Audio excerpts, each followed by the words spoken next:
que je vous ai dites les fois précédentes à propos de ion et de la notion de parésia, parce que plusieurs d'entre vous m'ont posé des questions ou fait remarquer que finalement ce qui avait été dégagé au cours de cette lecture de ion n'était peut-être pas tout à fait clair quant à la structure et à la signification de ce terme de parésia. En fait, si j'ai parlé si longuement de ce texte d'Euripide, c'était en fait pour répondre à une question qui se trouve posée par un texte de Polybe que je vous ai cité, je crois, tout à fait au début du cours, ce texte connu, célèbre, quasi statutaire à propos de la notion de parésia. C'est ce texte de Polybe au livre 2, chapitre 38, où, parlant de la nature et de la forme du gouvernement des Achéens, il disait que parmi les autres Grecs, les Achéens se caractérisaient par le fait que leur constitution impliquait iségoria, disons égalité de parole, droit égal à la parole, parésia et, d'une façon générale, en somme, alétinée démocratie. C'est-à-dire que le texte de Polybe, vous le voyez, fait jouer deux notions sur le sens desquelles il va falloir s'interroger, et il les rapportait à la démocratie en général. Et cette définition, cette caractérisation du gouvernement des Achéens par Polybe est intéressante.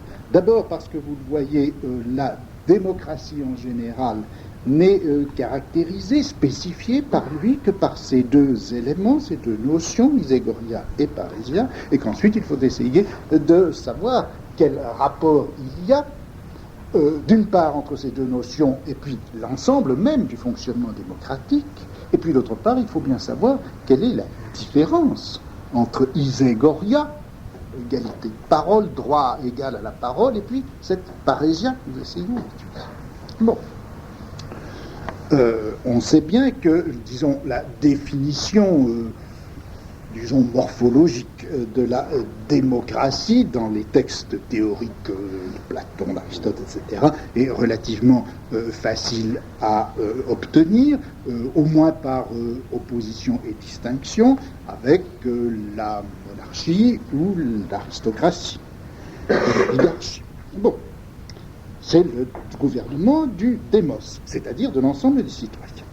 En revanche, vous savez que si cette définition, disons, morphologique de la démocratie est relativement simple, la caractérisation de ce en quoi consiste la démocratie, ses caractères, les éléments indispensables pour qu'elle fonctionne bien, ses qualités, tout cela est beaucoup plus flottant dans les textes grecs et d'une façon générale, on fait, vous le savez, intervenir pour caractériser ces éléments internes et fonctionnels de la démocratie un certain nombre de notions, comme celle par exemple d'Eleutéria, liberté, qui se réfère aussi bien à l'indépendance, j'allais dire nationale, enfin à l'indépendance d'une cité par rapport à la domination d'une autre. Eleutéria se réfère aussi à la liberté intérieure, c'est-à-dire le fait que le pouvoir n'est pas détenu d'une façon despotique ou tyrannique par un chef et un seul. Les citoyens sont libres. Bon, c'est une caractérisation. Vous savez que la démocratie se caractérise aussi par l'existence d'un nomos, c'est-à-dire dans le fait que la règle du jeu politique et de l'exercice du pouvoir se fait dans le cadre de quelque chose qui est loi, qui est tradition, qui est constitution, principe fondamental, etc. On rapporte aussi la démocratie à l'isonomia, ou plutôt on fait de l'isonomia un caractère de la démocratie, et en particulier la démocratie athénienne se vante, se fait fort d'être une isonomia, c'est-à-dire, en gros, disons, une égalité de tous devant la loi. Et puis, un autre caractère aussi qu'on invoque, c'est cette iségoria, c'est-à-dire, au sens étymologique du terme, c'est l'égalité de parole. L'égalité de parole, c'est-à-dire la possibilité pour tout individu, pourvu bien sûr qu'il fasse partie du démos, qu'ils fassent partie des citoyens, d'avoir accès à la parole devant être entendue évidemment en plusieurs sens. Ce peut être aussi bien la parole judiciaire, lorsque, soit pour attaquer, soit pour se défendre, on peut parler devant les tribunaux. C'est aussi le droit de donner son opinion, soit pour une décision, soit encore pour le choix des chefs, par le vote. C'est enfin, disait Goria, le droit de prendre la parole, de donner son opinion au cours d'une discussion, d'un débat. Si c'est cela, disait Goria, alors qu'est-ce que c'est que la parésia? Qu'est-ce que c'est que cette notion qui se réfère à la prise de parole? Et comment peut-il se faire que Polybe, voulant caractériser de la façon la plus brève possible ce qu'est la démocratie en général, ce qu'est la véritable démocratie en général, voulant dire ce qu'est en somme la démocratie, il ne lui donne que deux caractères qui toutes les deux touchent bien sûr à ce problème de la parole, iségoria et parésia. Et comment se fait-il qu'il utilise ces deux notions si proches et qui semblent si difficiles à distinguer? Quelle est la différence entre le droit constitutionnel de chacun à parler et puis cette parésia qui vient s'ajouter à ce droit constitutionnel et qui est, selon Polybe, un second grand élément par lequel on peut caractériser la démocratie. Quoi donc de ces deux notions par rapport à la démocratie? Quoi pour distinguer ces deux notions quant à l'usage politique de la parole? C'est un petit peu cela que je voudrais élucider aujourd'hui. Ça va être sans doute un peu piétinant, mais je crois que les choses sont assez importantes pour qu'on doive s'y arrêter un peu. Et je crois justement que ce texte de Yon, tout, si vous voulez, littéraire, dramatique qu'il soit, peut apporter sur, quant à au contenu théorique de la notion de parésia, un certain nombre d'éléments qui sont assez importants. Et en un sens, Yon en dit plus dans son déroulement dramatique que la brève et énigmatique formule de Polybe. Alors, je vais donc, si vous voulez, faire deux choses à la fois. D'une part, resystématiser un petit peu ce que nous avons parcouru, le chemin que nous avons parcouru en lisant Yon, et puis en même temps poser un certain nombre de pierres pour fixer un peu le champ de cette notion, baliser. Bon, vous vous souvenez que dans Yon, donc, qu'on peut considérer comme la tragédie du dire vrai, on a pu isoler un noyau central, ou disons un fil directeur. Le fil directeur, il est très simple, j'y reviens rapidement. Yon, ce jeune homme, descendant méconnu de la vieille dynastie érectéenne de l'Attique, d'Athènes, Yon, donc, descendant d'Érectée, né dans les grottes de l'Acropole, de cette race d'Érectée où se mêlent déjà les dieux, la terre, les humains, Yon autochtone, méconnu et exilé, eh bien, ne pourra et ne veut d'ailleurs rentrer à Athènes pour y exercer le pouvoir qui est lié à sa race, qu'à la condition qu'il y détienne un certain droit. Ce droit et ce pouvoir sont liés à un certain statut qui dépend lui-même de sa naissance, et ce droit et ce pouvoir et ce statut comportent ou conduisent ou débouchent sur un certain élément parfaitement important et qui est explicitement nommé, et qui est la parésia, disons la liberté de prendre la parole et dans la parole d'exercer le franc-parler. Bon, c'est là le fil directeur de la pièce. Or, ce que j'ai essayé de vous montrer, c'est que ce problème, comment Yon, autochtone, exilé, va pouvoir rentrer et obtenir sur sa terre même le droit de parler, et de parler dans la forme du franc-parler, eh bien, cette parésia ne sera obtenue, et c'est là tout le ressort dramatique de la pièce, il ne sera pas obtenu parce que le héros aura accompli quelque exploit, passé par telle ou telle épreuve probatoire, remporté une victoire. Ce ne sera même pas un jugement qui, apaisant les querelles et distribuant les droits, va introniser finalement Ion. Ce n'est pas cela qui va permettre au héros d'obtenir sa parésia. C'est, vous vous souvenez, une série de manifestations de vérité, une série d'opérations et de procédures par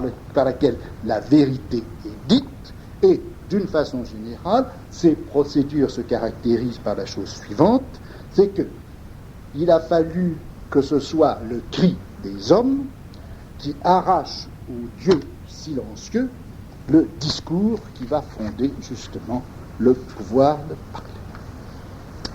Autour de ce noyau général de la pièce, eh bien, vous savez que le déroulement dramatique va donc s'organiser comme la succession de ces différents rituels de vérité, rituels de véridiction, qui sont nécessaires finalement pour que Ion retrouve sa patrie et trouve son droit à parler. En fait, vous vous souvenez qu'il ne s'agit pas, dans ces différents éléments de véridiction, d'une découverte de la vérité par recherche et enquête comme dans Oedipe Roi. Ce sont des actes de parole difficiles, coûteux, péniblement arrachés en dépit de la honte, à travers la vivacité des passions et dans des conditions telles que se dire vrai est toujours accompagné de son double d'ombre, mensonge, aveuglement, illusion des personnages, et on peut, de façon tout à fait schématique, reconnaître 4 grands épisodes, ou 4 grandes formes, disons, de ces véridictions qui vont petit à petit transférer Ion de son exil anonyme à Delphes à sa patrie parlante, en quelque sorte, Athènes. Ces 4 éléments de véridiction sont les suivants, je vous les rappelle.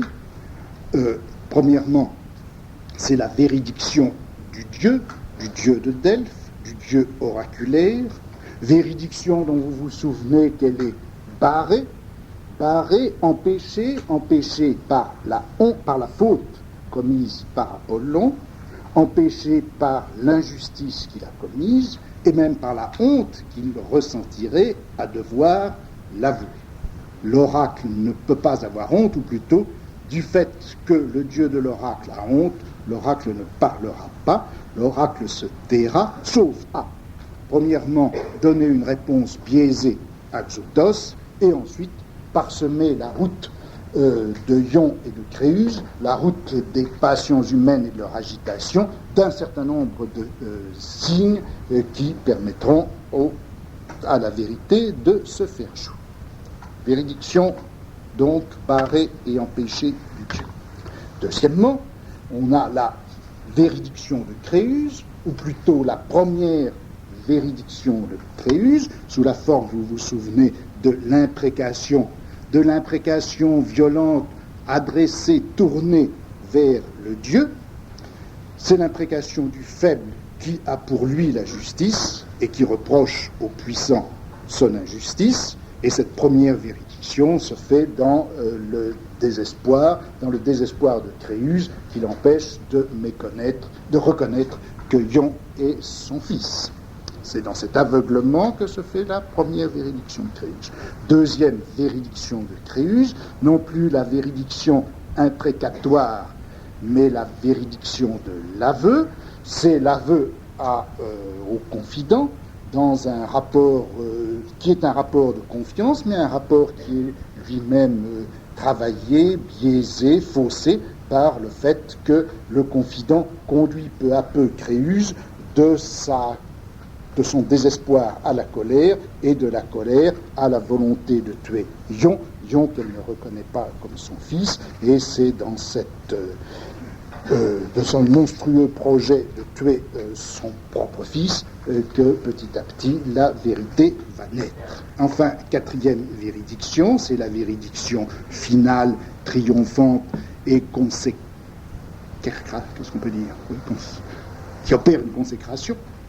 C'est la véridiction des dieux, la véridiction athéno-apollinienne, où le pouvoir de prédiction, vous savez, est transféré d'Apollon à Athéna, et où l'avenir d'Athènes est dit par la bouche d'Athéna et expliqué comme une sorte de grand processus qui va du pouvoir tyrannique reçu par Ion de son père jusqu'à l'organisation d'Athènes en 4 tribus et jusque finalement à une sorte de privilège de parenté qu'elle pourra exercer sur les Ioniens d'abord et puis même sur les Achéens et sur les Doriens. Tout ceci, bien sûr, sur fond de l'illusion qui va continuer à faire croire à Xouthos et aux autres que Ion est bien le fils, non d'Apollon, mais de Xouthos lui-même. Bon. Or, c'est peut-être là où ce que je vous ai dit la fois précédente n'était pas tout à fait clair. Aucune de ces 4 véridictions, que ce soit celle d'Apollon, bien sûr, ou celle d'Athéna, la véridiction des dieux, mais même les 2 véridictions humaines, les 2 véridictions de Créus, celle de l'imprécation et de l'aveu, aucune n'est appelée et désignée dans le texte comme parésia.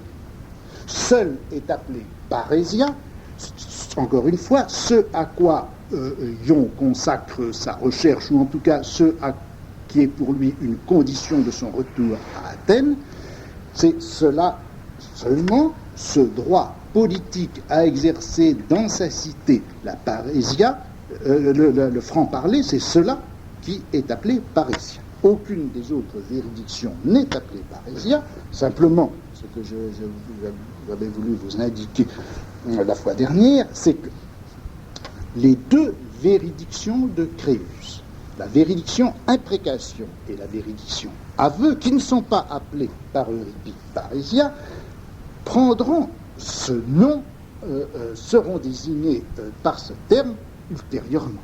L'imprécation du faible contre le faible réclamant sa justice contre le fort qui l'oppresse, cela sera ultérieurement appelé parésia, tout comme on appellera aussi parésia cette ouverture confiante du cœur qui fait que l'on avoue ses fautes à celui qui est capable de vous guider. Mais dans ce texte même, le mot parésia est réservé seulement à ce droit qui sera finalement obtenu par Ion. Donc, on peut dire, si vous voulez, ceci, pour résumer, que, d'une part, aucun des dieux n'est titulaire de la parésia, ni l'oracle si réticent d'Apollon, ni le dire proclamatoire d'Athéna à la fin de la pièce ne sont de l'ordre de la parésia, et jamais dans la littérature grecque, les dieux ne seront dotés de parésia. La parésia est une pratique humaine, c'est un droit humain, c'est un devoir humain, c'est un risque humain. Deuxièmement, le texte de Ion nous met en présence, si vous voulez, de 3 pratiques de dire vrai. L'une qui est appelée par Euripide lui-même dans ce texte parésia, on peut appeler cela la parésia, disons, politique ou politico-statutaire, c'est ce fameux privilège statutaire lié à la naissance qui est une certaine façon d'exercer le pouvoir par le dire vrai, c'est cela la parésia politique. Deuxièmement, on voit une seconde pratique qui est liée à une situation d'injustice et qui, loin d'être le droit exercé par le puissant sur ses concitoyens pour les guider, est au contraire le cri de l'impuissant contre celui qui abuse de sa propre force. Cela qui n'est pas appelé parésia dans le texte, mais le sera plus tard, c'est ce qu'on pourrait appeler la parésia judiciaire. Et enfin, on voit dans le texte une troisième pratique, une troisième façon de dire vrai, qui elle non plus n'est pas dans le texte appelée parésia, mais le sera par la suite. C'est ce qu'on pourrait appeler la parésia morale, et celle qui consiste à avouer la faute qui charge la conscience et l'avouer à celui qui peut vous guider et vous aider à sortir de votre désespoir ou du sentiment que vous avez de votre propre faute. C'est cela la parésia morale. Donc, je crois qu'on voit apparaître dans ce grand rituel des dires vrais qui organise toute la pièce, d'une part, cette notion explicitement nommée de parésia politique, et puis les deux schémas, les deux pointillés, si vous voulez, de pratiques de vérité qui seront appelées ultérieurement parésia, la parésia judiciaire et la parésia morale. Bon, voilà un petit peu pour débrouiller, d'une façon sans doute trop schématique, ce qu'il y a dans cette pièce à propos de la parésia. Mais je voudrais encore revenir sur cette parésia politique, puisque c'est elle qui est tout de même au centre de la pièce, les deux autres, la judiciaire et la morale, n'étant là qu'à titre d'instrument et n'étant même pas nommées comme parésia. Revenons à ce qui est l'enjeu, le centre même de la pièce, cette parésia politique dont Ion a besoin pour rentrer à Athènes. De quoi s'agit-il ? Premièrement, je crois qu'il faut bien garder à l'esprit que cette parésia, dont Ion se trouve avoir si grand besoin, qui est si nécessaire au retour de Ion, cette parésia, elle est d'abord profondément liée à la démocratie, et on peut dire qu'il y a une sorte de circularité entre démocratie et parésia, puisque si Ion veut rentrer à Athènes, ou plutôt si le destin de Ion fait qu'il doit rentrer à Athènes, c'est pour y faire quoi ? Eh bien, c'est pour y opérer la transformation à laquelle son nom sera attaché, c'est-à-dire l'organisation d'Athènes selon les 4 tribus, c'est-à-dire en gros selon cette forme constitutionnelle qui va donner aux différents habitants d'Athènes le droit de donner leur opinion et sur les problèmes qui concernent la cité et de choisir les dirigeants. Pour que Ion puisse rentrer à Athènes et fonder la démocratie, il a besoin de parésia. C'est la parésia, par conséquent, qui va être, en la personne de Ion, le fondement même de la démocratie. En tout cas, son point d'origine, son point d'ancrage. Pour qu'il y ait démocratie, il faut qu'il y ait parésia. Mais inversement, vous le savez bien, et le texte de Polybe que je vous citais tout à l'heure le montre aussi, c'est que la parésia est un des traits caractéristiques de la démocratie. C'est une des dimensions internes de la démocratie. C'est-à-dire qu'il faut bien qu'il y ait démocratie pour qu'il y ait parésia. Pour qu'il y ait démocratie, il faut qu'il y ait parésia. Pour qu'il y ait parésia, il faut qu'il y ait démocratie. On a là une circularité essentielle, et c'est dans le cadre de cette circularité que je voudrais un petit peu me placer maintenant et essayer de débrouiller les rapports qu'il y a entre la parésia et la démocratie, disons tout simplement le problème du dire vrai dans la démocratie. Bon, le champ notionnel auquel, toujours dans cette pièce de Ion, je vais enfin la quitter bientôt, rassurez-vous, le champ notionnel auquel cette notion de parésia est associée, il faut un petit peu le rappeler.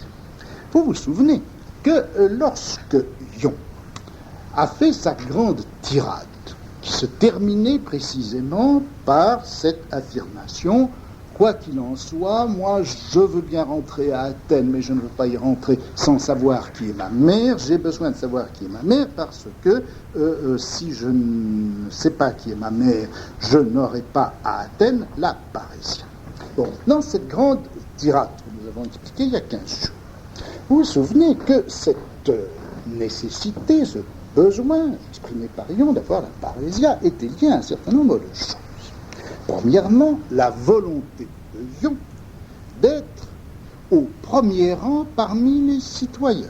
On emploie l'expression proton tsugon, qui veut dire le premier rang, et par premier rang, encore une fois, je crois qu'il faut entendre très précisément, non pas du tout être le premier en avant de tous les autres, mais plutôt être dans le petit groupe de gens qui constituent la première ligne des citoyens. L'image de la ligne de soldats en tête du front est, je crois, importante à retenir. C'est un ensemble d'individus qui vont être là au premier rang et avoir la parésia. S'il veut avoir la parésia, c'est pour pouvoir être à ce premier rang. Deuxièmement, Vous vous souvenez aussi que cette volonté d'avoir la parésia était liée dans cette tirade à une classification des citoyens. Classification très intéressante des citoyens qui se faisait non pas comme dans une autre pièce d'Euripide en fonction de la richesse, mais en fonction du problème de la dynamis, de la force, de la puissance, du pouvoir exercé, de l'exercice du pouvoir.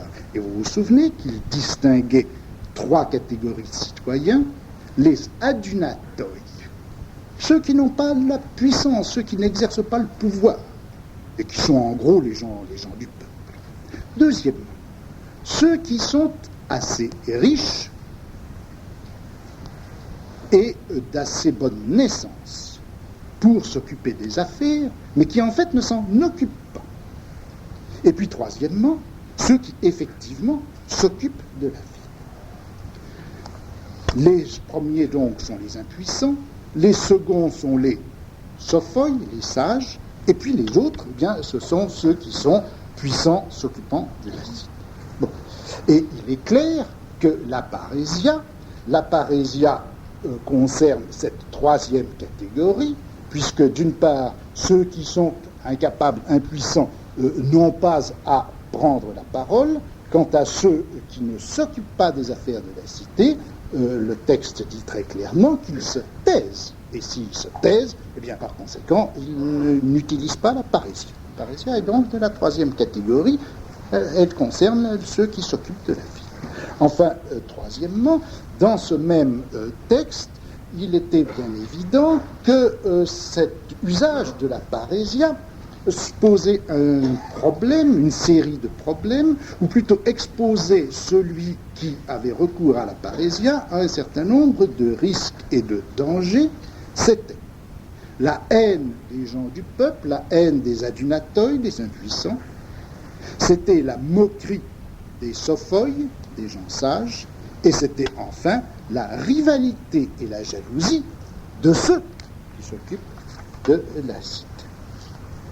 Si bien que je crois, on peut dire que la parésia caractérise une certaine position de certains individus dans la cité. Une certaine position dont vous voyez bien qu'elle n'est pas définie simplement par la citoyenneté ni par le statut. Elle est caractérisée beaucoup plutôt, je dirais, par une dynamique, par une dynamis, par une certaine supériorité qui est aussi une ambition et un effort pour se trouver dans une position telle que l'on peut diriger les autres. Cette supériorité, elle n'est pas identique du tout à celle d'un tyran, lequel tyran exerce le pouvoir en quelque sorte sans rivaux, même s'il a des ennemis. C'est cette parésia, cette supériorité plutôt qui est liée à la parésia, c'est une supériorité que l'on partage avec d'autres, mais que l'on partage avec d'autres sous la forme de la concurrence, de la rivalité, du conflit, de la joute. C'est une structure agonistique. Je crois que la parésia est liée, beaucoup plus qu'à un statut, même si elle implique un statut, beaucoup plus qu'à un statut, à une dynamique et à un combat, à un conflit. Structure dynamique et structure agonistique de la parésia. Or, vous le voyez, dans ce champ agonistique, dans ce processus dynamique, par lequel un individu va en quelque sorte se déplacer à l'intérieur de la cité pour y occuper le premier rang dans cette joute perpétuelle avec ses échos. Dans ce processus, il s'affirme la prééminence des premiers citoyens à l'intérieur d'un champ agonistique. La parésia est explicitement, toujours dans ce texte, associée à un type d'activité qui est désigné comme étant polei kai logo krestai. Polei krestai, c'est s'occuper de la cité, prendre en main ses affaires. Logo krestai, c'est se servir du discours, mais du discours raisonnable, du discours de vérité. Je crois par conséquent qu'on peut résumer tout ceci en disant que la parésia est quelque chose qui va caractériser beaucoup moins un statut, une position statique, un caractère classificatoire de certains individus dans la cité, beaucoup moins cela que une dynamique, un mouvement qui, au-delà de l'appartenance pure et simple au corps des citoyens, met l'individu dans une position de supériorité, où il va pouvoir s'occuper de la cité dans la forme et par l'exercice du discours vrai. Parler vrai pour diriger la cité dans une position de supériorité où on est en joute perpétuelle avec les autres, c'est cela, je crois, qui est associé au jeu de la parésia. Bien maintenant, revenons, si vous voulez, au texte de Polybe. Ce texte de Polybe qui caractérisait la démocratie par iségoria et parésia. Et il me semble que ce que je viens de vous rappeler un peu trop longuement à propos de Ion, je crois que ce que je viens de vous rappeler, et ce que dit explicitement la pièce de Ion à propos de la parésia, permet de nous expliquer la très curieuse juxtaposition de iségoria et parésia comme caractéristique fondamentale pour Polybe de la véritable démocratie. Qu'est-ce que c'est que l'iségoria ? L'iségoria, c'est le droit de parler, c'est le droit statutaire de parler. C'est le fait qu'en fonction de ce qui est la constitution de la ville, sa politeia, chacun a le droit de donner son avis, encore une fois, soit pour se défendre devant les tribunaux, soit par le vote, soit même éventuellement en prenant la parole. Ce droit de parole est constitutif de la citoyenneté, ou encore il est un des éléments de la constitution de la cité. La parésia, elle est bien liée et à la politeia, à la constitution de la cité, et à l'iségoria. Il est bien évident qu'il ne peut pas y avoir de parésia s'il n'y a pas ce droit des citoyens à prendre la parole, donner leur opinion par vote, ester en justice, etc. Il faut donc, pour qu'il y ait parésia, cette politeia qui donne le droit égal de parler à chacun, l'iségoria. Mais la parésia est quelque chose de différent. La parésia, ce n'est pas simplement le droit constitutionnel de prendre la parole. Elle est un élément qui, à l'intérieur de ce cadre nécessaire de la politeia démocratique donnant le droit de parler à tout le monde, elle est ce qui permet aux individus de prendre un certain ascendant les uns sur les autres. Elle est ce qui permet à certains individus d'être parmi les premiers et, s'adressant aux autres, de leur dire ce qu'on pense être vrai, ce qu'on pense vraiment être vrai, c'est cela Christa Logo, et par là, en disant le vrai, de persuader le peuple par des bons conseils et ainsi de diriger la cité et de s'en occuper. L'iségoria définit simplement le cadre constitutionnel et institutionnel où la parésia va jouer, mais où la parésia va jouer comme libre et par conséquent courageuse activité de certains qui s'avancent, prennent la parole, tentent de persuader, dirigent les autres avec tous les risques que cela comporte. Eh bien, si j'ai insisté longtemps sur ce jeu de la parésia, et si j'ai lu d'une façon un peu piétinante ce texte de Ion, c'est que je crois qu'on y voit assez clairement la manière dont se séparent, se distinguent et se lient ensemble deux ensembles de problèmes.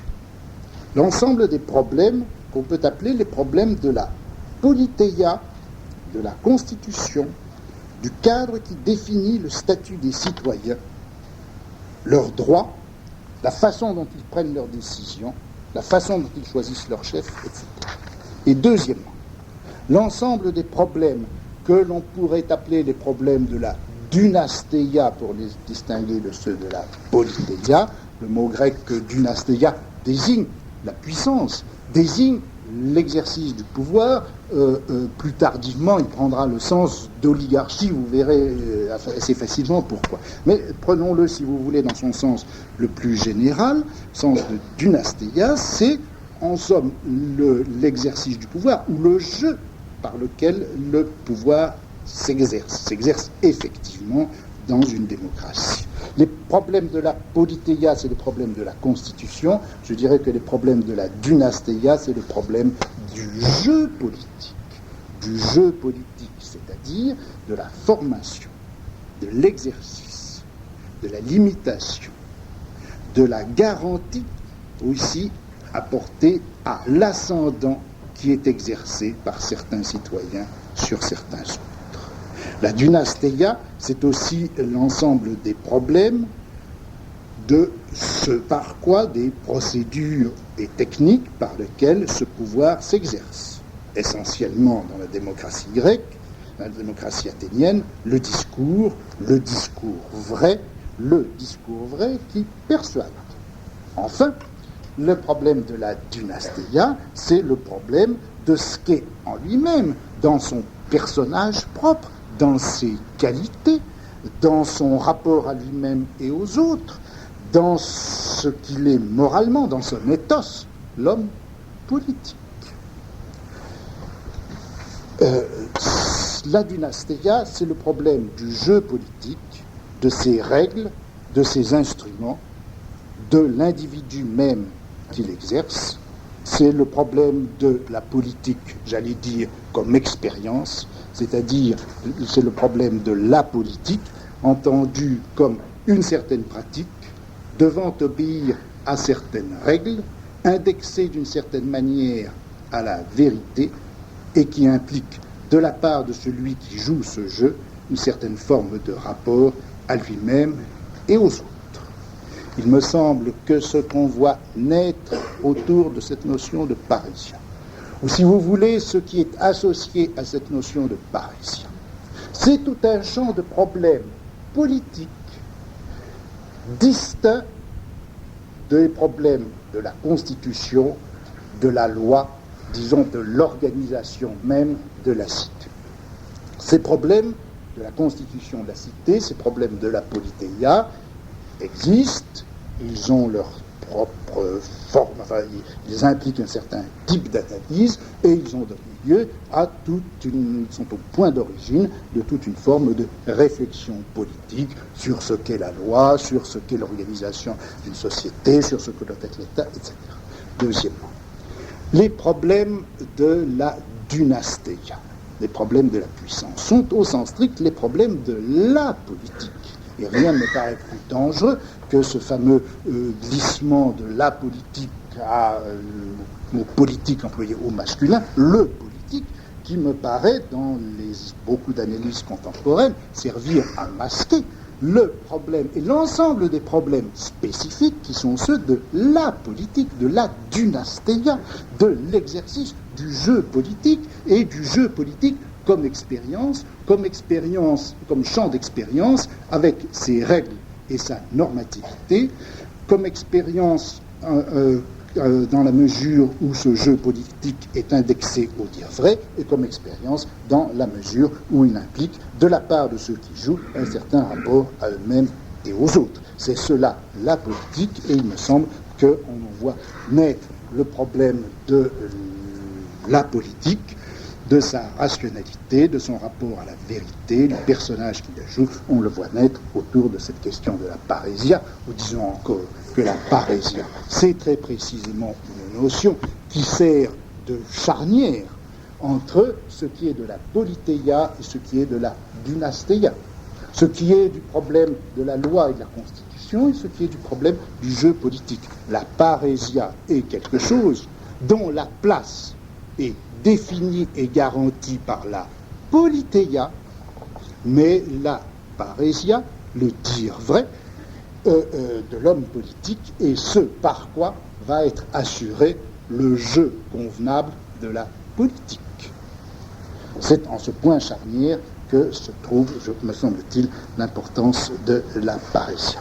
En tout cas, il me semble qu'on trouve là l'enracinement d'une problématique qui est celle des relations de pouvoir immanentes à une société et qui, différente du système juridico-institutionnel de cette société, fait qu'elle est effectivement gouvernée.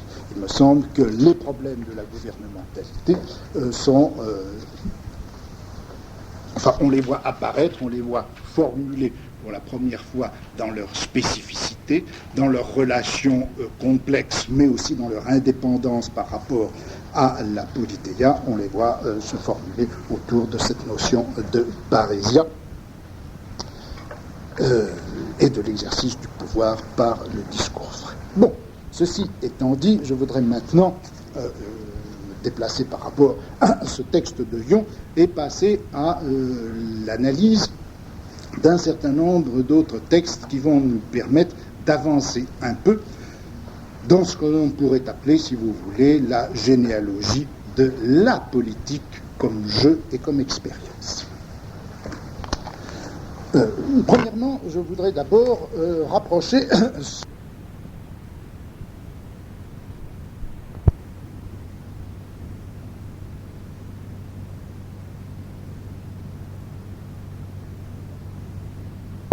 également question de la parésia, et où l'usage même du mot parésia permet à la fois de confirmer un certain nombre de choses que je vous ai dites à propos de Yon, et puis aussi de faire apparaître un certain nombre d'autres thèmes ou d'autres problèmes.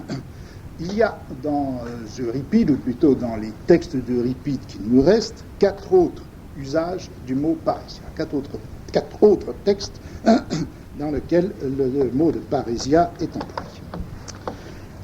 Premièrement, dans une pièce qui s'appelle Les Phéniciennes, et dans laquelle Euripide présente la fameuse dynastie oedipienne, celle d'Éthéocle et de Polynice, et où, selon les données qu'il se donne, l'intrigue qu'il se donne, Polynice représente en gros la démocratie, la position du démocrate, Éthéocle, en revanche, la position du tyran, et toujours, selon l'intrigue qu'il se donne, Jocaste est toujours vivante, elle est là, après la découverte du drame oedipien, elle est encore vivante, et elle est là entre ses 2 fils, celui de la démocratie et celui de la tyrannie.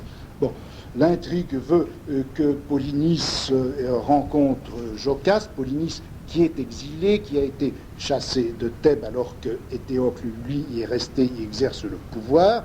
Et donc Jocaste rencontre son fils Polynice exilé et elle l'interroge. Elle l'interroge sur ce que c'est que d'être exilé.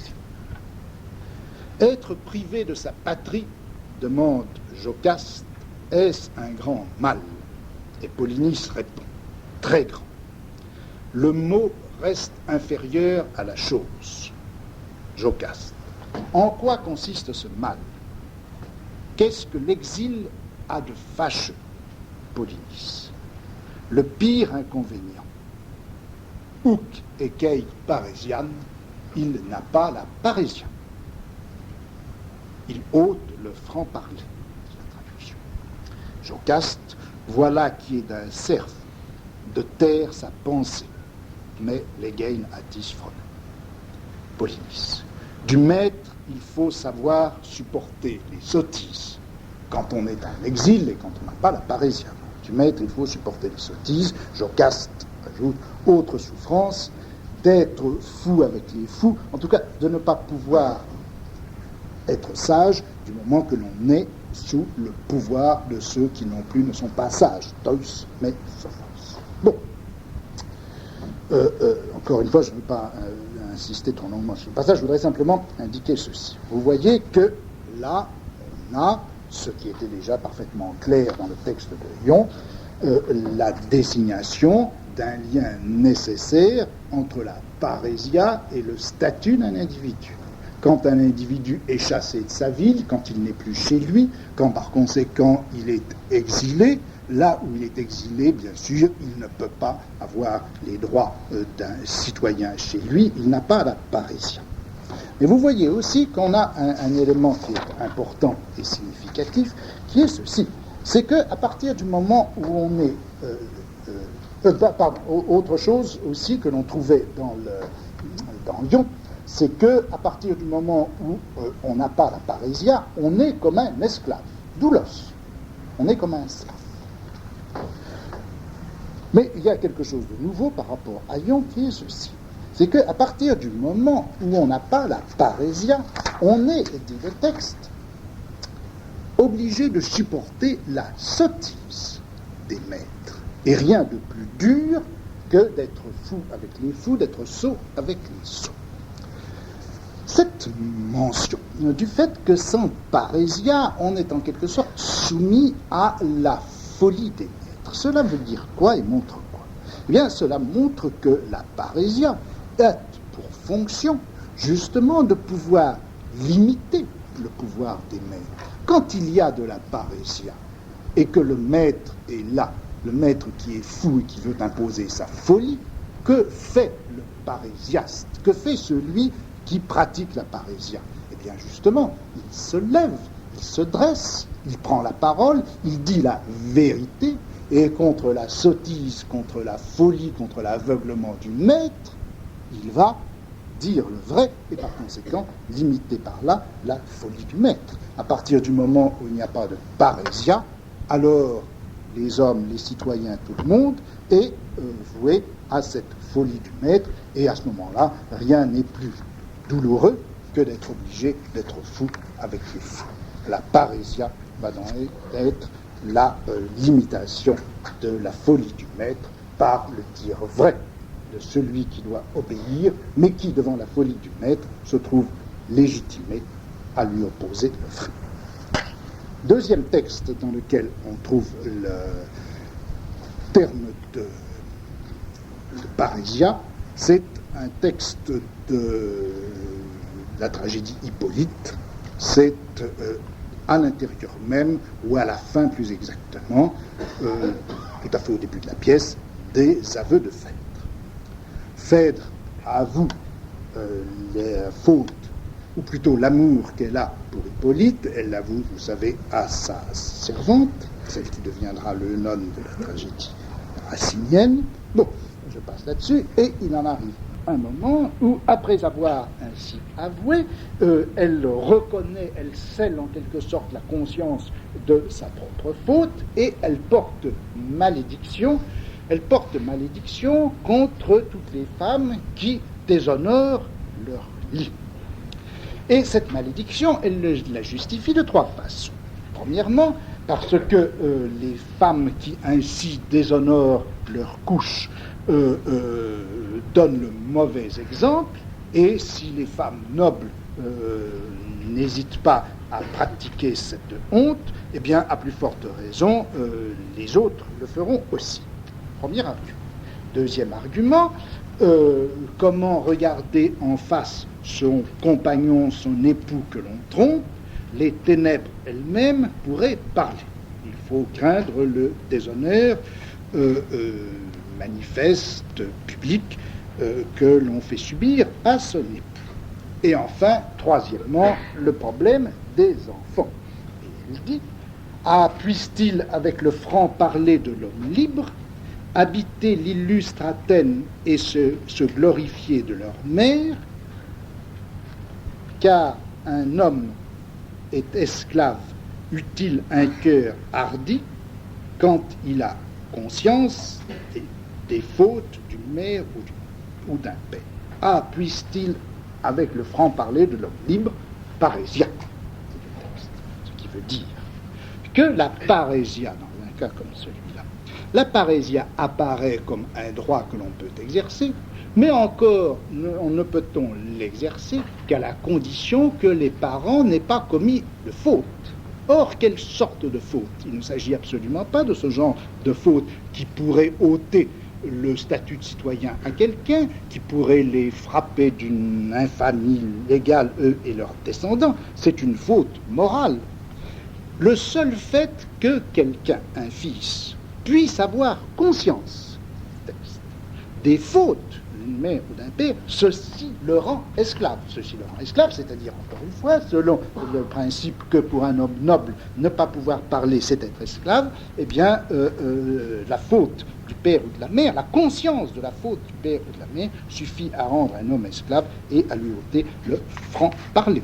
Là, vous le voyez bien, il est tout à fait clair que la parésia n'est pas simplement donnée par le statut, même s'il faut bien le statut de citoyen pour avoir la parésia, il y faut quelque chose de plus, la qualité morale des ascendants, les qualités morales de la famille, et par conséquent celles des descendants aussi, se trouvent impliquées. C'est une qualification personnelle qui est nécessaire pour pouvoir bénéficier de la parésia.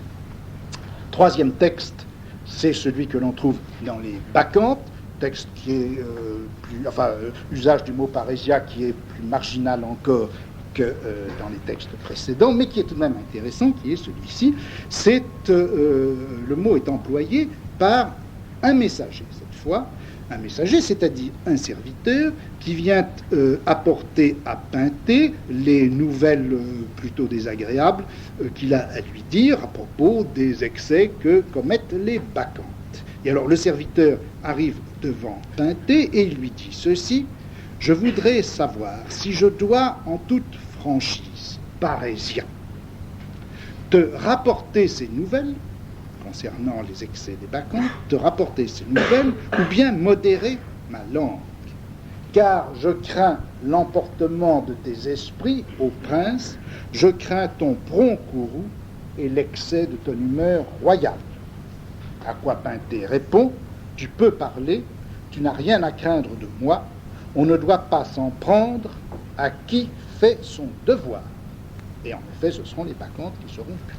Alors là, vous avez un usage du mot parésia qui n'est pas, cette fois, référé à ce statut du gouvernant ou du premier, ou de cet homme qui, parmi les premiers citoyens, s'avance, prend la parole, convainc les autres et dirige les autres. C'est une parésia c'est celle du serviteur, mais justement du serviteur qui est dans une situation un peu analogue à celle où on voyait Créus, c'est-à-dire il est faible, il est devant quelqu'un qui est plus puissant que lui, et dans cette mesure-là, il prend un risque.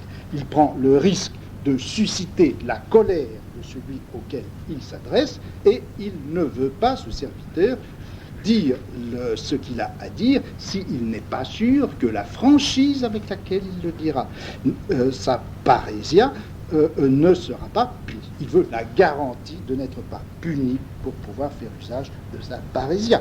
Et Pintée répond en bon souverain sage: « Eh bien, moi, ce qui me préoccupe, c'est de savoir la vérité, et tu ne seras jamais puni pour m'avoir dit la vérité.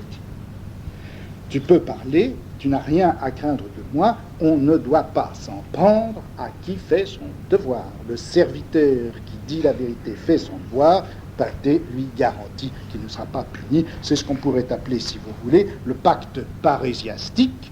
Le puissant, s'il veut gouverner comme il faut, doit accepter que ceux qui sont plus faibles que lui disent les vérités, même si celles-ci sont désagréables. Enfin, quatrième texte qui est plus important sans doute que les trois précédents et où le mot de parésia est également employé, c'est dans la tragédie d'Oreste. C'est dans la tragédie d'Oreste, au vers 855, 6 et suivant,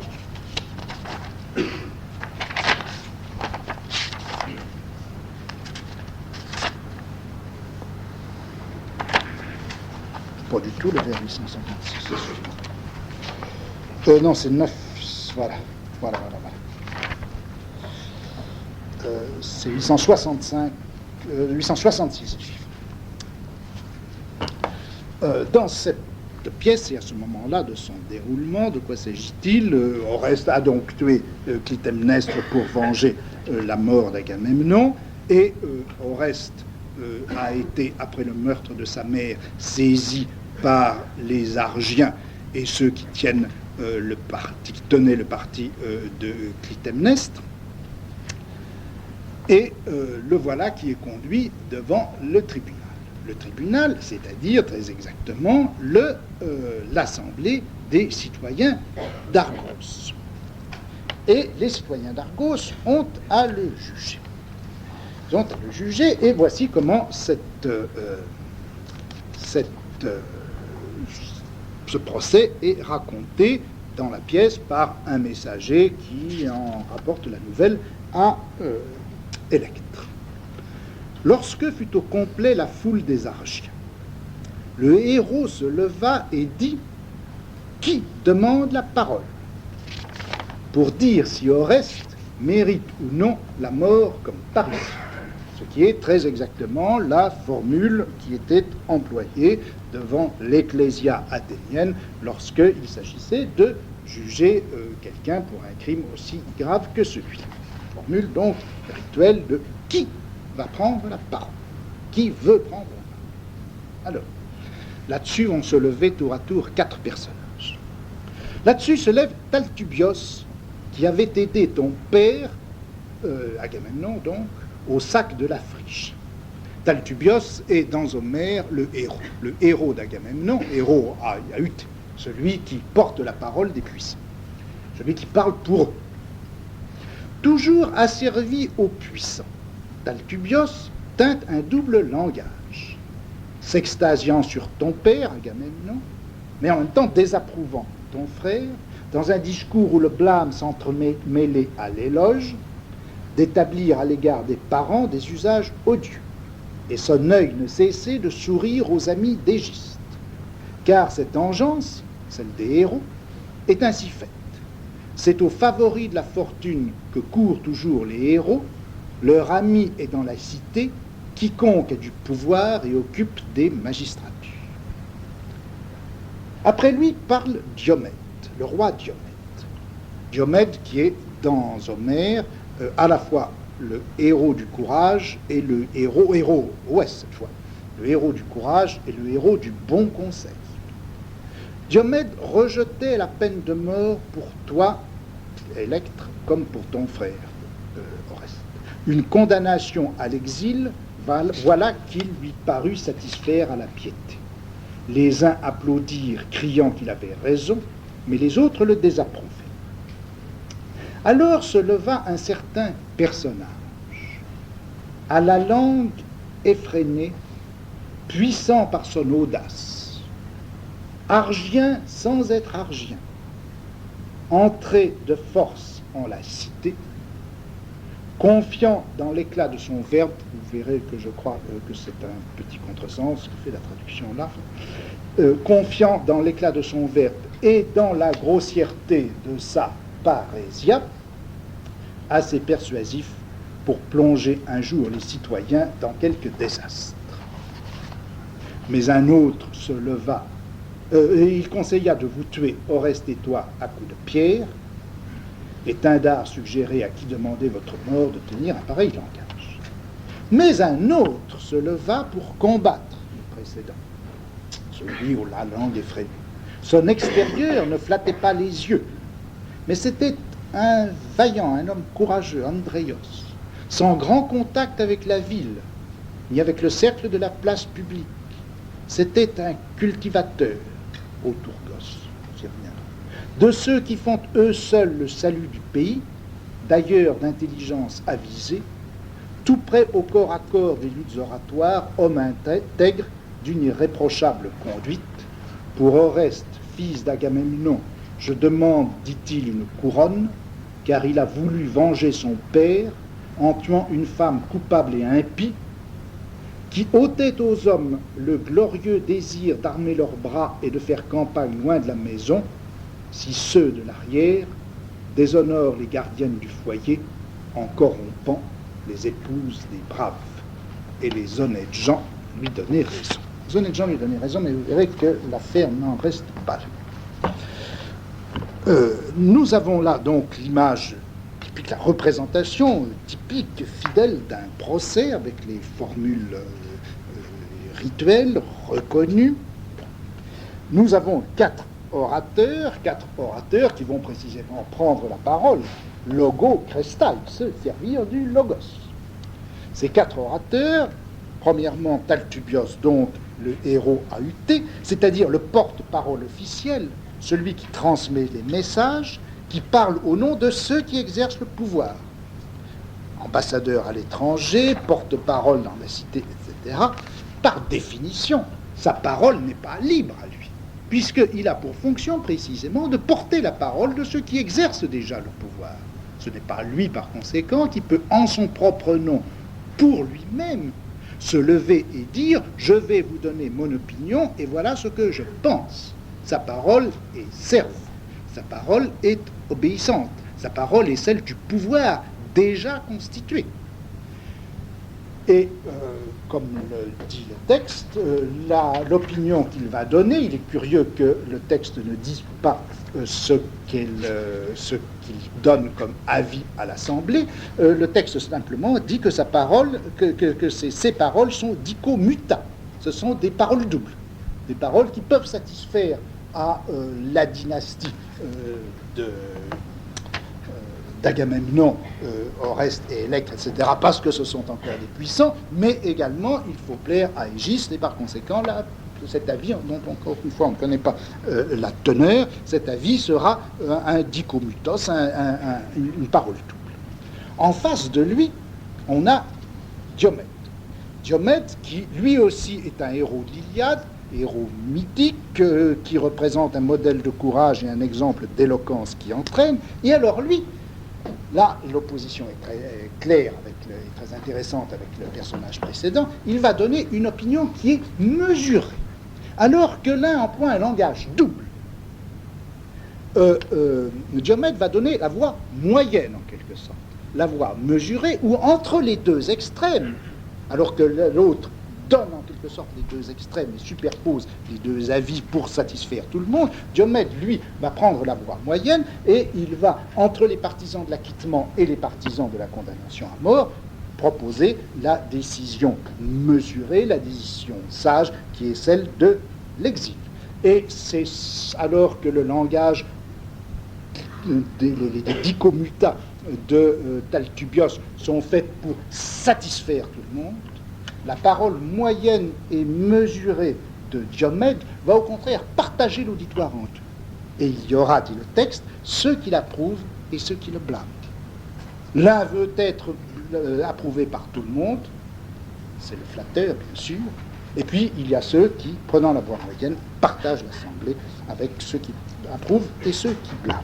Donc, ce sont là deux personnages homériques, deux personnages issus de la légende, et les deux personnages suivants sont au contraire empruntés très directement à l'histoire d'Athènes à l'époque où la pièce a été écrite, et la pièce, nous y reviendrons tout à l'heure, a été écrite en 408, c'est-à-dire 10 ans après la pièce de Lyon, 10 ans où justement le problème de la parésia, le problème de la polythéia et de la dynastéia, le problème de l'exercice du pouvoir dans la constitution athénienne, ces problèmes-là auront pris une dimension, une intensité et une dramaticité nouvelle. En tout cas, nous voilà en présence de deux personnages qui sont comme la réplique et la répétition civile, j'allais dire bourgeoise, contemporaine, des deux personnages homériques, le héros enfin les deux héros, le héros AUT et le héros OS, Diomède et Talthubios. Voilà maintenant leur réplique.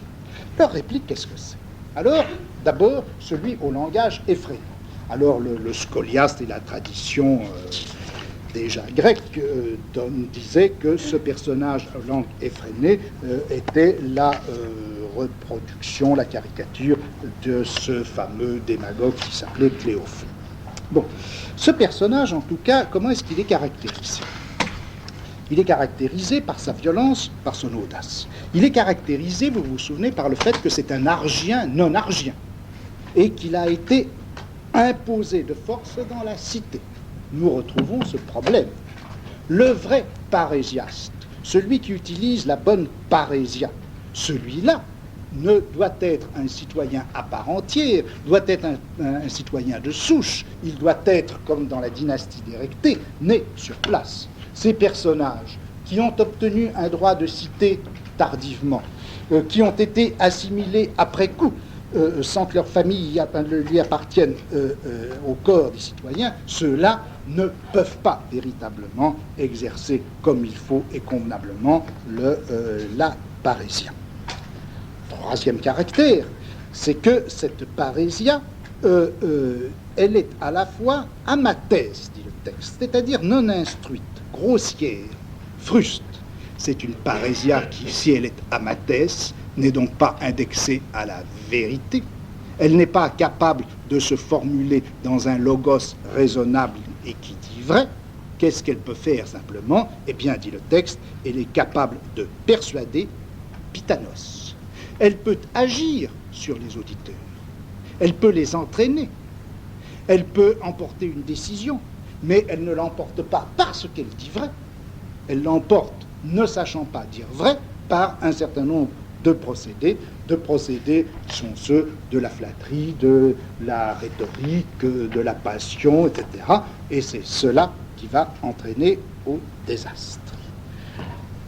Quant au quatrième personnage, lui aussi personnage manifestement contemporain, auquel on n'a pas à donner de nom, car c'est un personnage typique, un personnage social si vous voulez, sa caractérisation est très remarquable. Premièrement, c'est quelqu'un qui n'a pas d'apparence flatteuse. Ce n'est donc pas sur son physique, sur son prestige physique qu'il va pouvoir jouer. En revanche, il a pour lui quoi? Andreios, il est courageux. Courage qui se réfère à deux choses. D'une part, comme le montre le texte, c'est bien le courage physique, le courage du soldat, de celui qui est capable de défendre sa terre, c'est dit dans le texte. Il est aussi prêt à participer aux luttes oratoires. C'est-à-dire que c'est un courage militaire contre les ennemis, c'est aussi un courage civique en face des rivaux, en face des ennemis intérieurs de la cité, en face de ceux qui sont toujours prêts à flatter la populace. Deuxième caractère, après l'Andreios, il est akeraios, c'est-à-dire qu'il est pur, il est sans souillure, il est irréprochable aussi, et ceci se réfère à la fois à l'intégrité de ses mœurs et au souci qu'il a de la justice. Enfin, il est sunetos, il est prudent. On a là, dans la prudence, la qualité intellectuelle, la qualité morale et la qualité de courage, on a là les trois vertus fondamentales traditionnellement reconnues. Mais à ces trois vertus, qui donnent la vraie et la bonne parésia, s'ajoute une caractérisation sociale et politique qui est intéressante. Le texte, vous vous souvenez, le dit. Cet homme qui est doué ainsi de toutes les vertus, premièrement, il va très peu à la ville. Il va très peu à la ville et très peu à l'agora. C'est-à-dire qu'il n'est pas toujours là, en train de siéger, à vouloir à tout bout de champ donner et imposer son avis, se perdant son temps dans des discussions indéfinies. Deuxièmement, c'est un autourgos. Un autourgos, c'est quelqu'un qui travaille de ses mains. C'est non pas du tout quelqu'un, si vous voulez, un ouvrier agricole, c'est pas un serviteur, mais c'est un petit propriétaire qui met la main à la charrue, qui a un terrain, qui a un lopin de terre, qu'il cultive et pour lequel il se bat. Et c'est bien ce qui est mentionné dans le texte quand il dit, c'est cette catégorie, il appartient à cette catégorie de gens qui sauvent leur terre. Gai. Et alors là, l'opposition entre agora et gai, agora, le lieu de la discussion politique souvent stérile avec des joutes dangereuses, et puis gai, la terre qu'on cultive, qui est la richesse même du sol et pour laquelle on est prêt de se battre. Et que autourgos, ce petit paysan qui est capable de se battre pour sa terre, soit bien la référence politique positive d'Euripide, en référence bien sûr à la guerre du Péloponnèse et à toutes les luttes qui ont eu lieu, et tout ça est confirmé par le fait que parmi les arguments qu'il donne, enfin l'argument essentiel que cet autourgos va donner en faveur d'Oreste est celui-ci. Oreste a vengé quoi? Eh bien, en tuant Clytemnestre, il a vengé tous les soldats que leurs femmes trompent pendant qu'ils sont partis à la guerre. peut penser que cet argument par rapport à ce qui pouvait être dit à propos d'Oreste dans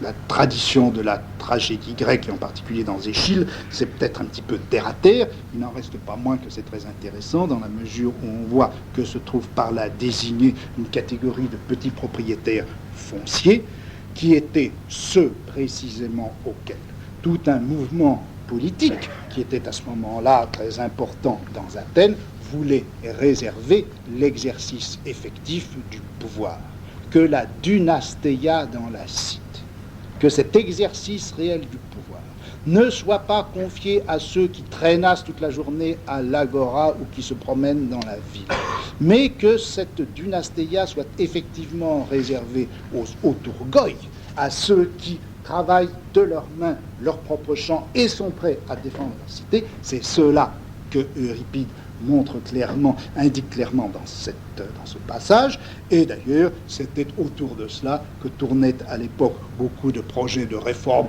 qu'on appelle, si vous voulez, réactionnaires contre la démocratie ou la démagogie athénienne. C'était en particulier le projet de réforme de Théramène, etc. Bon.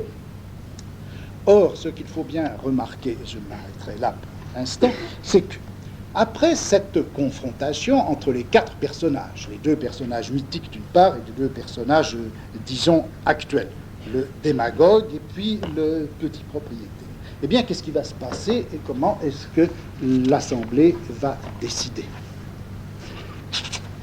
Eh bien, donc, l'autourgos vient de parler, les honnêtes gens lui donnaient raison, nul ne demanda plus la parole, alors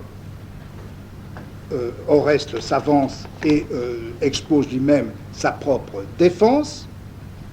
Et voilà maintenant l'issue et le verdict. Mais Oreste ne persuada pas la foule, bien qu'on lui donnât raison.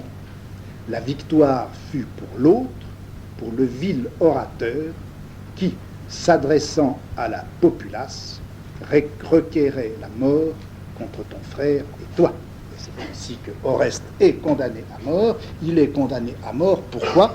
Eh bien, parce que la victoire a été donnée au mauvais orateur, à celui qui faisait usage d'une parésia ininstruite, d'une parésia non indexée au logos de raison et de vérité, et c'est cette victoire-là qui fait apparaître dans cette pièce qui, donc, encore une fois, a été écrite et représentée 10 ans après Ion, fait apparaître le mauvais visage de la parésia, son profil sombre et noir, cette parésia que Ion avait si longtemps cherchée, cette parésia sans laquelle il ne voulait pas rentrer à Athènes, puisque c'était cette parésia qui devait fonder la démocratie, laquelle démocratie devait à son tour faire place à la parésia. Eh bien voilà que maintenant ce cercle positif, ce cercle constitutif de la bonne démocratie entre la parésia et la constitution de la cité, voilà que ce cercle maintenant est en train de se défaire. Le lien parésia-démocratie est un lien problématique, un lien difficile, un lien dangereux. Une mauvaise parésia est en train d'envahir la démocratie. Bon. Alors c'est ce problème de l'ambiguïté de la parésia qui est posé ainsi dans ce texte que je voudrais aborder tout à l'heure. Voilà, alors on prend 5 minutes.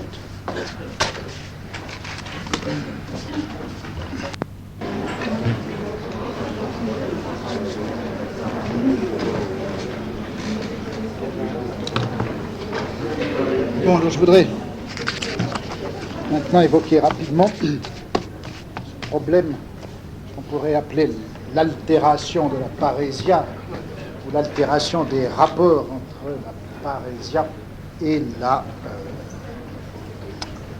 politéia, ou la démocratie, pardon. La démocratie. Bon, pour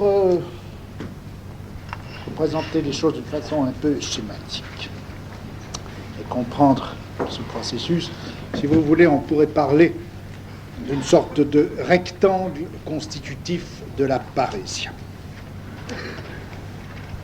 À un sommet du rectangle, on pourrait mettre Bon, je n'ai pas besoin de le mettre au tableau, vous êtes assez grand.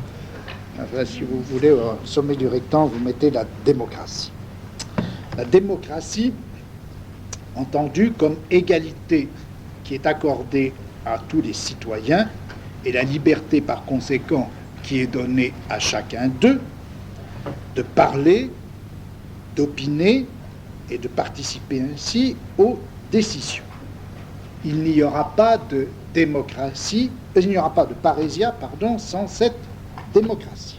Et deuxième sommet du rectangle, ce qu'on pourrait appeler le jeu de l'ascendant ou de la supériorité, c'est-à-dire le problème de ceux qui, prenant la parole devant les autres, au-dessus des autres, se font écouter, les persuadent, les dirigent et exercent sur eux le commandement.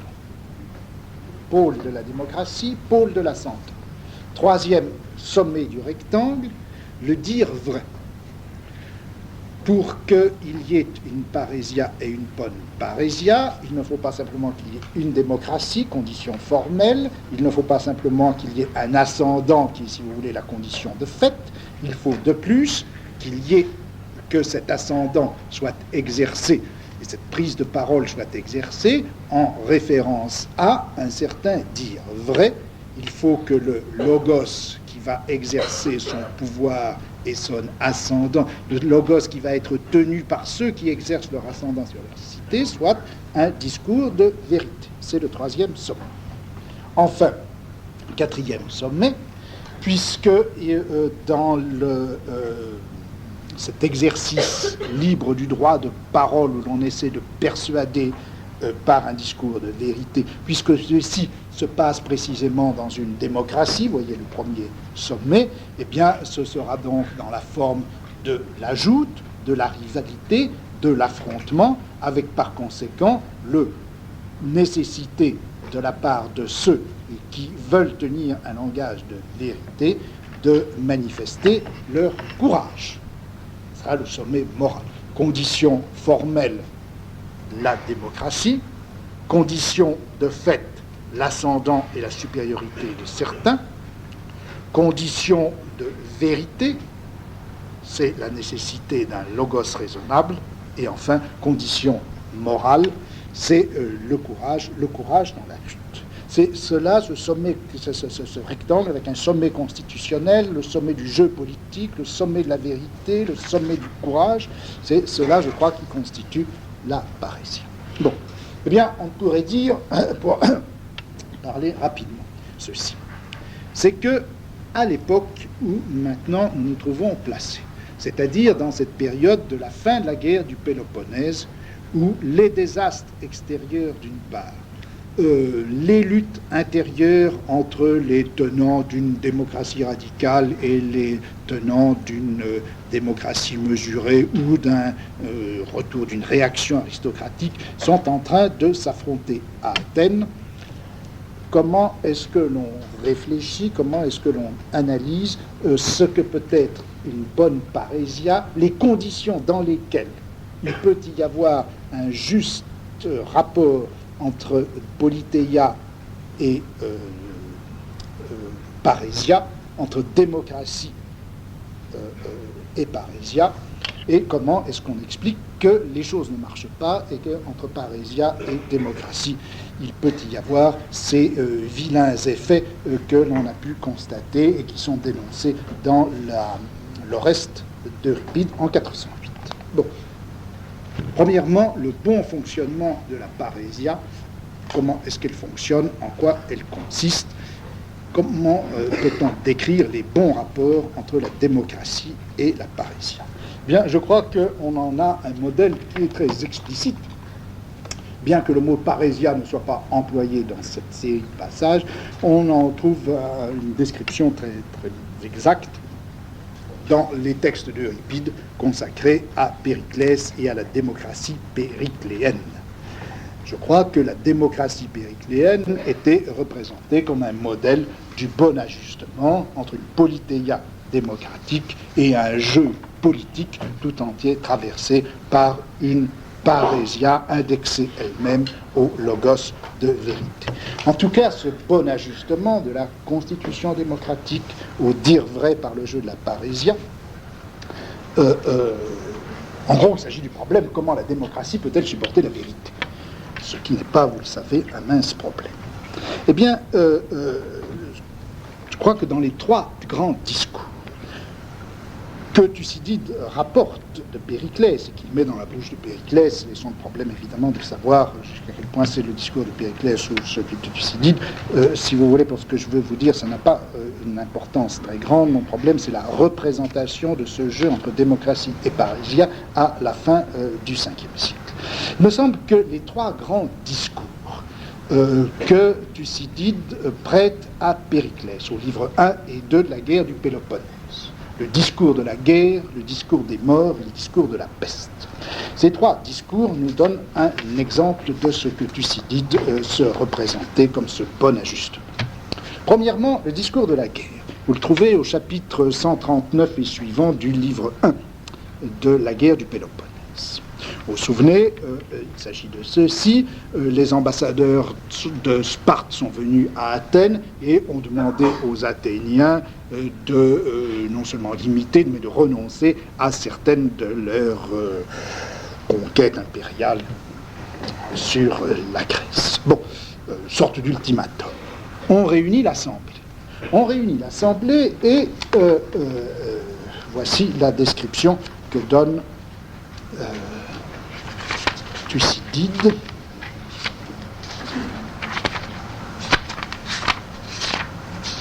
Voilà. Les Athéniens convoquèrent l'assemblée, ecclésia, et purent exprimer leur avis. Bien des assistants prirent la parole et les avis se trouvèrent partagés. Les uns pensaient que la guerre était inévitable, les autres qu'il ne fallait pas faire du décret un obstacle à la paix. Bon, nous avons là, si vous voulez, la représentation, enfin l'indication de ce que j'appelais le sommet de la politeia dans le jeu de la parésia. Athènes fonctionne comme une démocratie, avec une assemblée où les gens sont réunis et où chacun des assistants est libre de prendre la parole. C'est la politeia, c'est l'iségoria, qui est très exactement indiqué par ce passage. Et puis, chacun ayant donné son avis et les avis se trouvant partagés, enfin Périclès, fils de Xantippos, s'avança à la tribune. C'était alors l'homme le plus influent d'Athènes, le plus habile dans la parole et l'action. Et voilà le conseil qu'il donna aux Athéniens. Alors là, vous avez le second sommet du rectangle dont je vous parlais tout à l'heure, celui de l'ascendant. Dans le jeu de la démocratie aménagée par la politeia, qui donne à chacun le droit de parler, voilà que quelqu'un arrive pour exercer son ascendant qui est l'ascendant qu'il exerce dans la parole et dans l'action, et il est bien dit que c'est l'homme le plus influent d'Athènes. Sans doute vous me direz que là, nous ne sommes pas tout à fait dans le jeu que je vous avais indiqué tout à l'heure, puisque j'avais insisté sur le fait que ça ne doit jamais être le pouvoir d'un seul qui est exercé dans la parésia. Pour qu'il y ait parésia, il faut bien qu'il y ait joute entre différentes personnes. Il faut que ça ne soit pas le pouvoir monarchique ou tyrannique, mais que, au premier rang, il y ait un certain nombre de gens qui sont les plus influents. En fait, c'est précisément, nous y reviendrons tout à l'heure, et Thucydide le dit, à la fois le paradoxe et le génie de Périclès, d'avoir fait en sorte qu'il était à la fois l'homme le plus influent, le seul, et pourtant la manière dont il exerce son pouvoir n'est pas une manière tyrannique ou monarchique, mais bel et bien une manière démocratique qu'il exerce par la parésia. De sorte que Périclès, tout seul qu'il soit, tout en étant le plus influent, et non pas parmi les plus influents, Périclès est le modèle de ce bon fonctionnement, de ce bon ajustement politeia parésia. Donc, second passage, arrivée de Périclès, c'est le sommet de l'ascendant, c'est l'angle de l'ascendant dans le jeu de la parésia. Et voici quel est le discours de Périclès, voici comment du moins il commence. Mon opinion athénienne et toujours qu'il ne faut pas céder aux Péloponnèsiens. Je sais bien pourtant qu'on n'apporte pas, quand le moment d'agir est venu, le même empressement qu'a décrété la guerre et que les opinions humaines varient selon les circonstances. Aussi, les conseils que je dois vous donner sont-ils, je le vois, toujours les mêmes, toujours identiques? Périclès dit, je vous donne mon opinion, c'est bel et bien mon opinion qu'il ne faut pas céder aux Péloponnèsiens. Les conseils que je dois vous donner sont toujours les mêmes et toujours identiques, c'est-à-dire qu'il va tenir devant les Athéniens non seulement le discours de la rationalité politique, le discours vrai, mais un discours qu'il réclame en quelque sorte pour lui-même, auquel il s'identifie, ou plutôt il tient un discours dans lequel il se caractérise comme celui qui tient effectivement en son nom personnel et qui a toujours tenu tout au long de sa vie ce discours de vérité. Il est bel et bien, tout au long de sa carrière politique, le sujet qui dit cette vérité. Et nous avons là le troisième sommet, qui est le sommet du discours de vérité. Enfin, troisièmement, l'exorde du discours continue ainsi, je me flatte que ceux d'entre vous que je réussirai à convaincre défendront, en cas d'un succès, nos résolutions communes, à moins qu'ils ne renoncent, en cas de succès, à s'en attribuer le mérite, car il arrive que les affaires publiques, aussi bien que les résolutions individuelles, déçoivent les prévisions. Ainsi, dans le cas où nos calculs se trouvent en défaut, nous en prenons d'ordinaire à la fortune. De quoi s'agit-il dans cet exorde, dans cette fin de l'exorde du discours de Périclès? Eh bien, il s'agit précisément du risque. À partir du moment où un homme se lève, parle, dit la vérité, dit voilà mon opinion, et entraîne avec lui la décision de l'Assemblée et de la Cité, eh bien, les événements vont se dérouler, et il se peut que les événements ne tournent pas comme on s'y attend. Et à ce moment-là, qu'est-ce qui doit se passer? Faut-il que les citoyens se retournent contre celui qui leur ont donné qui a provoqué cet insuccès? Eh bien, dit Périclès, je veux bien que vous vous retourniez contre moi en cas d'insuccès, à condition que vous ne vous attribuiez pas le mérite de la victoire si nous remportons le succès. Autrement dit, si vous voulez que nous soyons solidaires dans le cas où nous rencontrons où nous obtenons la victoire, il faut que nous soyons solidaires aussi dans le cas où nous rencontrons l'insuccès, et que par conséquent, vous ne me punissiez pas individuellement d'une décision que nous aurons prise ensemble après que je vous aurai persuadé grâce à mon discours de vérité.